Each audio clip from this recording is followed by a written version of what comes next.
Hey everyone, welcome. Morning Drive on YouTube, where we love talking and tweeting about the biggest stories in the game of golf. And it's one of the most entertaining Twitter followers in golf, with a few 100,000 followers chiming in on the latest and greatest with 82-time PGA Tour winner Tiger Woods. And this week, Tiger Tracker has asked this.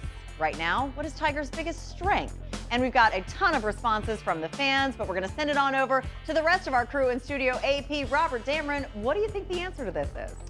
Well, I think quite obviously the answer is his mind, but more specific, I'm going to say like self-belief. I can't imagine standing over a golf shot and knowing, not thinking or telling myself, but knowing I'm possibly the best player that's ever lived. I'm definitely the reason that all these guys in the field wanted to be a golfer. I'm pretty much all their heroes, and you're standing over a pressure shot. Can you imagine the confidence you could draw from that? How much do you think he actually thinks about that? He knows he's the best player. I don't think he thinks it. I'm saying he knows it. Yeah, that's the thing. A sports psychologist will tell you to think it. He doesn't have to. He just knows it. It's just part of like the sun's going to come up this morning, and I'm the best possibly that ever was, probably that ever was, and I'm definitely the best that these guys have ever played with in their prime. So, drawing that kind of confidence just standing over a ball is something that normal mortals will never get. It's like those 3 or 4 years where he was on the couch, unable to play, not even sure if he was going to continue playing. It's like that never happened. And Robert, I like what you're thinking, and I'm building off the mind and going specifically into course management, which is what I think is Tiger's greatest strengths. I think back to the Masters, and it wasn't a ball striking clinic that won him that golf tournament. It was the way that he plotted his way around that golf course and didn't make mistakes when others were. I think back to the shots on 12, when you know that your playing partners just put it in Race Creek. He hits it 40 feet left, exactly where he needs to be, 2 putts, and gets out there. It's a tie ball game. And you think back to what he did at Royal Melbourne.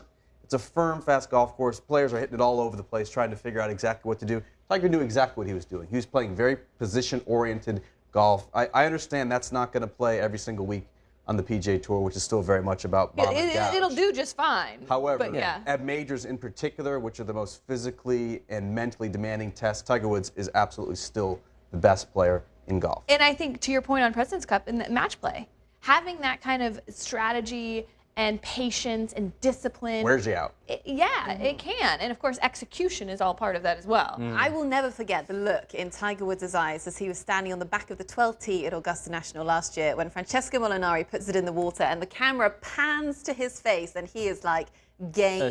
A switch flipped. Smelled blood.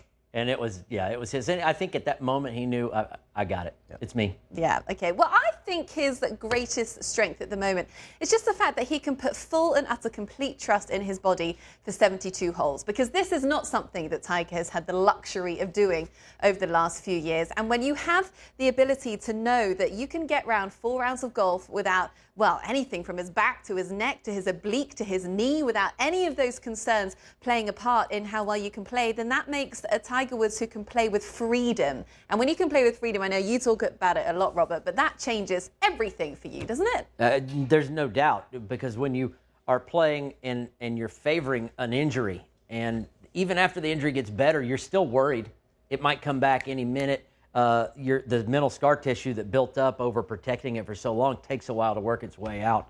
It appears, let's all hope, knock on wood, that he's swinging free the last couple events we've seen and not even considering. It didn't even seem like he was favoring anything, not since Zozo. So a healthy Tiger is always going to be dangerous and always capable of winning any week. I mean, he's still going to have bad days. We think back to the Monday, the Zozo. He wasn't moving great. No, I thought he was off that day. Saturday at the President's Cup, he said his body couldn't loosen up. That's just going to happen when you do have a fixed point in your spine. But I don't think we're at the point where we're holding our breath when Tiger's in a difficult spot where he's standing outside the bunker, we're not looking for him to withdraw. No. Well, it's the absence of the obstacle. And I think that was the biggest problem for Tiger Woods over the course of several years, was there was this obstacle. There was this big thing that was preventing him from moving forward, and now we don't have to worry about that. Yeah, and I think before he teed it up at the Farmers Insurance Open, a lot of us said the reason why he may not have a great week is because it did look particularly cold out there, and we ended up having fog delays, and those conditions that Tiger had to face, that they were really eye-opening as to see exactly where he was with his body. But the fact that he didn't really show any signs of any concern in that weather, was that a perfect test for you to feel really confident in his body? Yeah, I mean, he had a 2-hour fog delay, and instead of, shooting 75 because he couldn't get his body loose, he said he just sat in the car, cranked the heater, and he was good to go even after the stop-start warm-up session, which in the past has posed a big problem for him. So for him to get through Torrey Pines, where the weather's in the 50s, and juicy rough, I thought that was a huge barometer of where his health is. So we've got a good body, got a great mind, perfect strategy. To me, that all accumulates to what I think is his greatest strength, and that's his shot making. Because if you've got the combination of all of those things and the skill to execute the shots, Tiger Woods has played shots that no one else on this planet has played.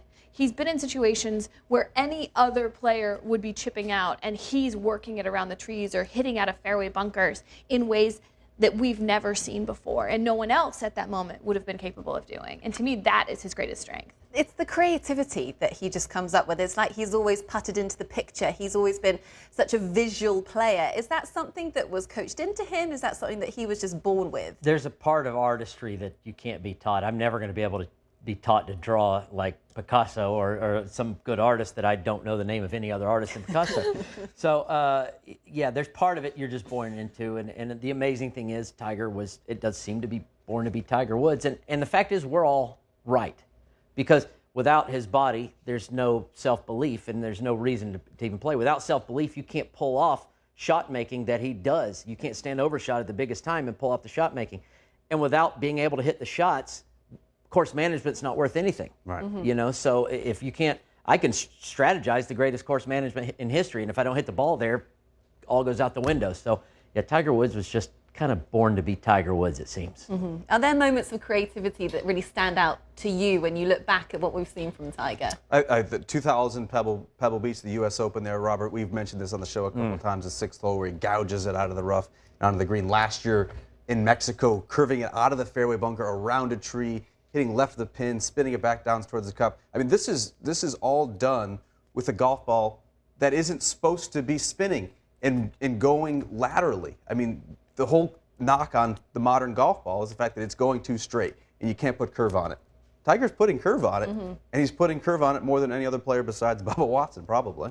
My favorite, when we've seen over and over with Tiger Woods, is that you'll have an announcer that describes a shot and describes what he thinks a player is going to do. And there's been time and time again where Tiger will do something completely the opposite that the announcer, who's a professional golfer, didn't see and didn't think capable. And to me, that just highlights the exceptional talent that he is. I've fallen victim to that myself, being on course and saying this is trouble, probably pitch out short, play it safe. Okay, excuse me, he didn't play it safe. It's just been a privilege and a pleasure. It's something I'll be able to tell my grandkids, hey, I played golf with Tiger Woods. Back when he was the best ever, we live in a heck of a time. Yes, we do. And with all of these things combined, LT, I think we can say Tiger Woods is in a pretty good place right now. Yeah, and when it comes to his biggest strengths, you've got a lot of options to choose from with Tiger Woods. So we want to hear from you. Leave a comment below. Tell us what you think. We'd love to read those. And while you're here, go ahead and subscribe to Golf Channel's YouTube page for more. Plus, you can tune into Golf Channel and Morning Drive every day live for the latest golf news. We'll see you then and next time on Morning Drive on YouTube.